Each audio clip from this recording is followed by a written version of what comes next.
எல்லோருக்கும் வணக்கங்க. இன்றைக்கி நம்ம டே 10ல் இருக்கோம். இன்றைக்கி பர்சன் அப்படின்னா என்னென்னு பார்த்துடலாம். இங்கிலீஷில் தமிழில் இருக்கிற மாதிரியே தாங்க 3 பர்சன் இருக்குது. First person, second person and third person. First person அப்படிங்கிறது நம்ம தமிழில் தன்மை அப்படின்னு சொல்லுவோம். செகண்ட் பர்சனுக்கு முன்னிலை அப்படின்னு சொல்லுவோம். தேர்ட் பர்சனுக்கு படர்க்கை அப்படின்னு சொல்லுவோம். ஃபர்ஸ்ட் பர்சன் தன்மை அப்படிங்கிறது என்னென்னா நம்மளை பற்றி பேசுகிறது. அது நானாகவும் இருக்கலாம், நாங்களாகவும் இருக்கலாம். செகண்ட் பர்சன் அப்படிங்கிறது முன்னாடி இருக்கவங்கள பற்றி பேசுகிறது. நீங்கள், அதுதான் செகண்ட் பர்சன் முன்னிலை. தேர்ட் பர்சன் பார்த்திங்கன்னா நானும் இல்லை, நாங்களும் இல்லை, நீங்களும் இல்லை. மூணாவது மனுஷங்களை பற்றி பேசுகிறது தான் படர்க்கை, அதாவது தேர்ட் பர்சன். அதில் ஹீ, ஷீ, இட், தே, இவங்க 4 பேர் பார்த்திங்கன்னா தேர்ட் பர்சன் லிஸ்ட்டில் வர்றாங்க. சப்ஜெக்ட் பக்கத்தில் வெர்பு வரும்னு சொன்னேன் இல்லைங்களா?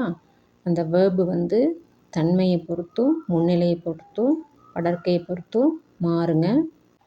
அதனால் நம்ம தன்மை முன்னிலை படர்க்கையில் ஒருமையும் பன்மையும் கிளீனாக தெரிஞ்சுக்கோங்க. இப்போ நான் அப்படிங்கிறது தன்மை ஒருமை, நாங்கள் அப்படிங்கிறது தன்மையில் பன்மை வரும்.